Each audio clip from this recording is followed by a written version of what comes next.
Tout compte fait, Éric Revel. Bonjour Éric. Bonjour Patrick, terre brûlée au Lande de Pierre, ça vous rappelle quelque chose ça pourrait être un slogan pour la manif. Alors, les manifestations face aux réformes de retraite, c'est une vieille histoire française aussi, mon cher Éric.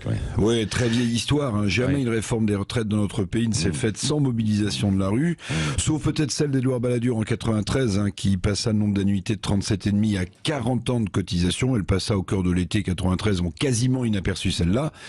Évidemment, rien à voir avec celle, vous vous en souvenez, d'Alain Juppé en 95, qui avait mis 2 millions de personnes dans la rue un 12 décembre. Énorme mouvement social dans un Paris sous la neige d'ailleurs. Il y a eu aussi le 13 mai 2003. Bon, c'est le plan Raffarin qui met 2 millions de personnes aussi dans la rue. Mais la plus impopulaire des réformes des retraites, c'est en 2010. La réforme Fillon qui envoie près de 2 millions de personnes dans les rues. Ça dure presque 2 mois. On l'a oublié. Pendant 2 mois, les gens battent le pavé avec un point d'orgue. La manifestation du 12 octobre 2010. Vous vous en souvenez, non, où les syndicats comptent 3 millions de manifestants et le ministère de l'Intérieur quand même 1,3 million. Quel gouvernement a reculé totalement face à la pression de la rue ?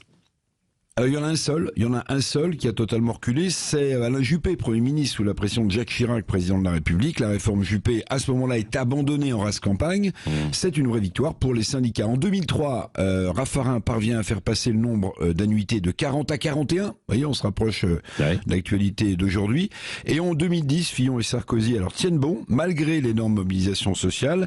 Ils renoncent toutefois à l'époque à réformer les régimes spéciaux dont on parle tellement aujourd'hui, mais c'est le plan Fillon donc en 2010 qui fait passer graduellement l'âge de départ à la retraite de 60 à 62 ans à l'époque, Patrick. Oui, c'est ça. Est-ce que le gouvernement peut passer en force outre la mobilisation donc Alors c'est la question, passer en force, tout dépendra, de l'importance de la mobilisation d'aujourd'hui, 2, de la durée de cette mobilisation.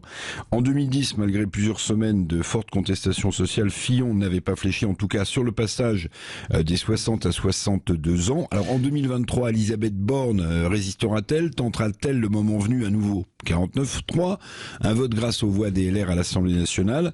Alors la Première ministre peut aussi, on le dit pas assez souvent, avoir recours aux ordonnances et promulguer cette loi retraite par ce biais le moment venu, mais évidemment vu le contexte social inflammable, tout passage en force, un vote à l'Assemblée nationale, des ordonnances constituent quand même un risque politique majeur, un défi qui serait lancé à la rue. Merci Éric Revel.